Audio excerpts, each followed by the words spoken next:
Assalamualaikum warahmatullahi wabarakatuh. Di sini kami dari kelompok 5 ingin mempresentasikan tentang bisnis internasional terkait dengan ekspor kopi ke negara Jepang. Dari saya sendiri, atas nama Prita Trisna Saraswati. Saya Yasinta Lintang Yahra. Saya Selamatria Anggaini. Saya Yulia Eka Indra Stuti. Yang pertama, pemilihan perusahaan dan produk.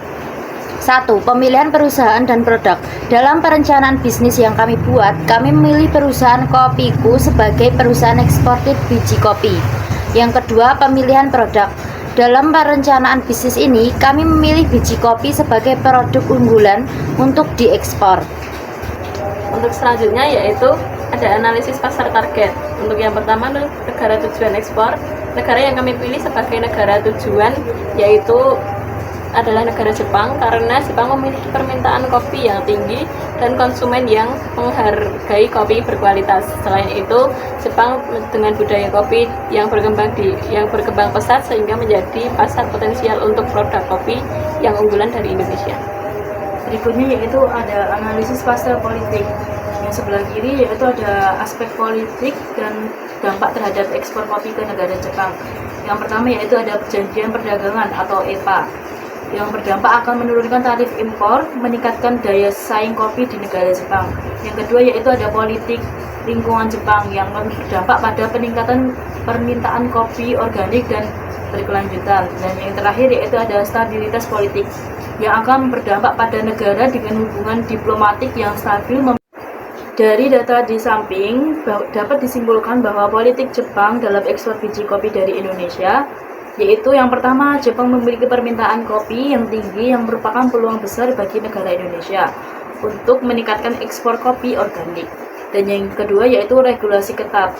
Jepang mewajibkan standar keamanan pangan dan labeling yang harus dipatuhi ekspor Indonesia. Dan yang terakhir yaitu peningkatan konsumsi kopi. Jepang aktif mempromosikan kopi, membuka peluang bagi ekspor kopi Indonesia. Selanjutnya ada ekonomi dan sosial. Statistik ekspor kopi ke Jepang pada tahun 2023. Negara penghasil kopi yang pertama ada Vietnam. Volume ekspor dalam kantong 60 kilo. Vietnam ada 1.050.000 rupiah. Pangsa pasar di Jepang ada 30%. Yang kedua ada Brazil, 875.000 rupiah. Pangsa pasar di Jepang ada 25%. Indonesia 420 sampai 450.000. Pangsa pasar di Jepang ada 12-13%. Selanjutnya ada Kolombia, 300.000 rupiah. Pangsa pasar di Jepang 9%. Selanjutnya ada Ethiopia, ada 250.000. Pangsa pasar di Jepang ada 7%. Ekonomi Jepang dalam impor biji kopi dari Indonesia. Yang pertama dari top 5 pengekspor kopi, Indonesia menduduki peringkat 3 dengan volume 420 sampai 450 ton per tahun. Kedua, Jepang adalah salah satu importir kopi terbesar dengan permintaan kopi berkualitas tinggi yang terus meningkat. Selanjutnya, peluang ekspor kopi organik. Permintaan kopi organik di Jepang terus meningkat sehingga membuka peluang bagi Indonesia. Sosial, yang pertama preferensi konsumen. Jepang lebih memilih kopi organik, membuka peluang bagi kopi Indonesia yang dikenal dengan rasa khasnya.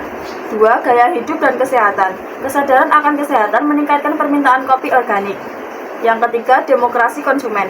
Konsumen utama berusia 20-40 tahun dengan budaya kafe yang kuat meningkatkan konsumsi kopi organik. Selanjutnya, teknologi dan environmental. Teknologi dalam impor biji kopi Indonesia ke Jepang. 1. Pengolahan, yaitu di mana Jepang mengutamakan kopi berkualitas tinggi. Yang kedua, pengemasan. Jepang meminta kemasan vakum untuk menjaga kesegaran. Indonesia harus memperbaiki pengemasan. Ketiga, e-commerce. Pasar kopi online Jepang besar sehingga Indonesia dapat meningkatkan ekspor melalui pemasaran digital. Selanjutnya, environmental. Emisi karbon. Jepang menuntut pengiriman emisi rendah. Indonesia perlu diperbaiki logistik. Yang kedua, pengemasan. Jepang mendukung kemasan ramah lingkungan. Indonesia harus berinovasi. Yang ketiga, limbah. Jepang fokus daur ulang. Indonesia perlu tingkatkan pengolahan limbah. Untuk yang selanjutnya yaitu ada legal. Untuk yang pertama, bea cukai, yaitu tarif lebih rendah jika memenuhi prosedur custom clearance dari Jepang. Untuk yang kedua yaitu ada labeling, wajib mencantumkan asal, proses produksi, dan sertifikasi. Untuk yang ketiga ada perjanjian EP, yaitu Jepang dan Indonesia atau EPA di tahun 2008 memberikan tarif preferensial untuk biji kopi ke Indonesia. Selanjutnya yaitu ada analisis budaya bisnis dan perilaku konsumen. Bagaimana sih budaya mempengaruhi strategi pemasaran? Budaya Jepang memiliki pengaruh besar terhadap strategi pemasaran ekspor kopi. Berikut adalah beberapa faktor budaya yang perlu diperhatikan, yaitu yang pertama, satu, kualitas dan keaslian produk, yaitu dengan strategi fokus pada premium branding dengan storytelling tentang asal-usul kopi dan metode pengolahan yang unik. Yang kedua yaitu ada estetika dan kemasan yang menarik, dengan menggunakan desain kemasan yang menarik dan elemen khas Jepang seperti ilustrasi alam yang menunjukkan kualitas alami produk. Kemudian yang ketiga ada kebiasaan konsumsi kopi, menyediakan kopi dalam bentuk siap minum atau saset infus bag atau cold brew yang mudah dikonsumsi saat berpergian. Dan yang terakhir yaitu ada kepercayaan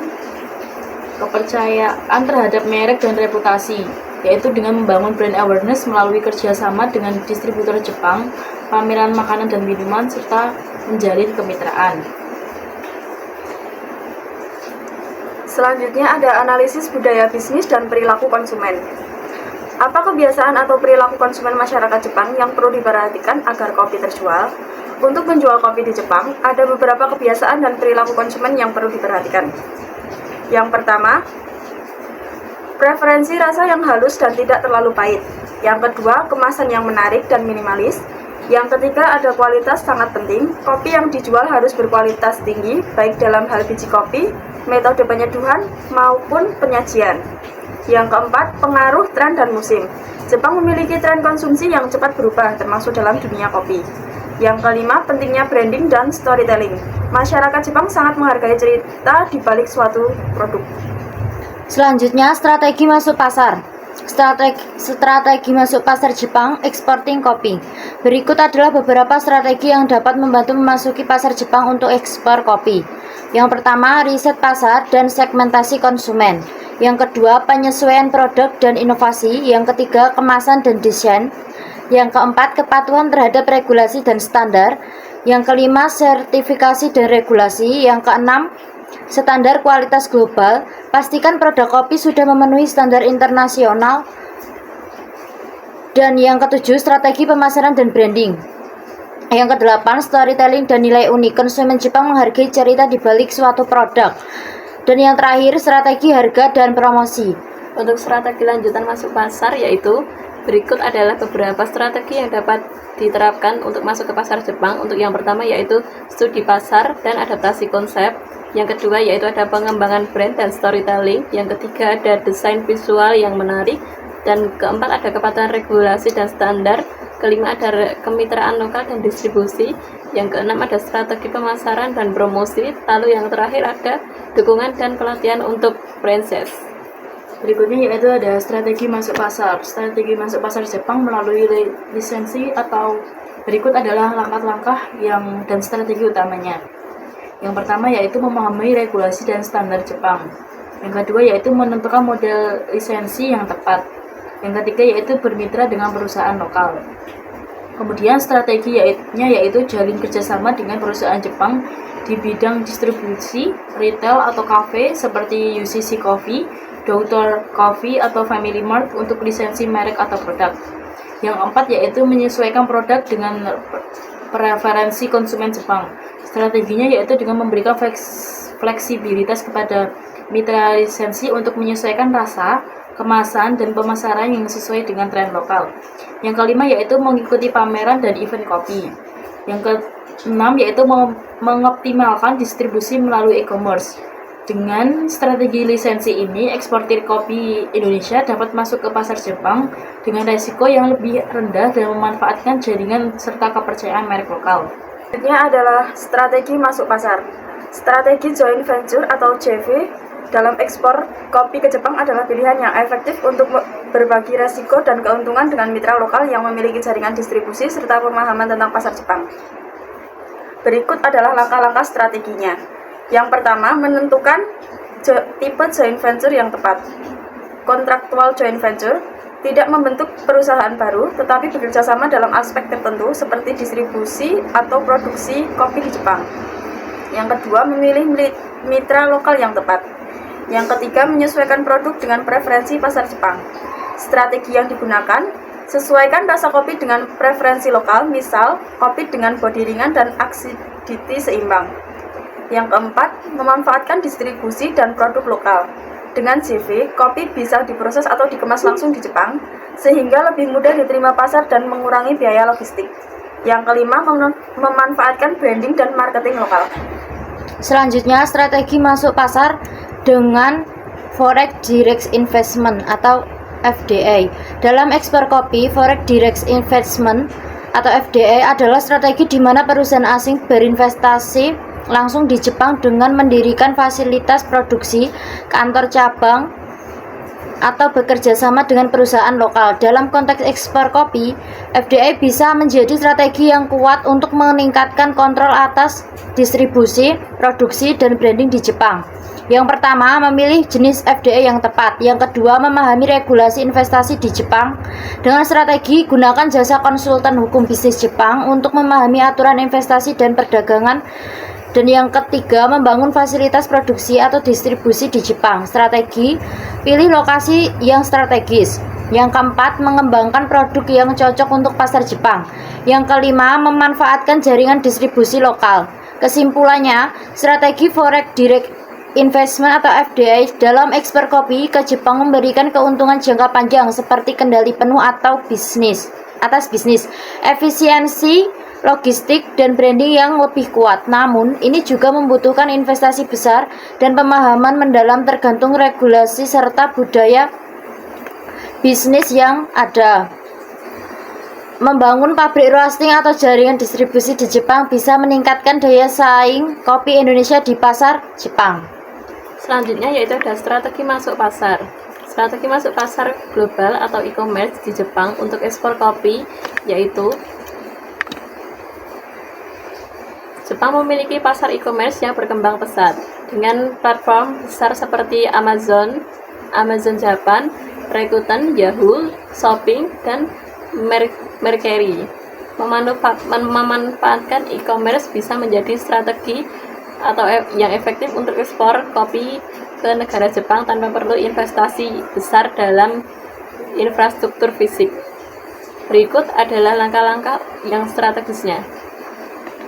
Strategi masuk ke pasar e-commerce Jepang dalam ekspor kopi membutuhkan beberapa pendekatan yaitu 1.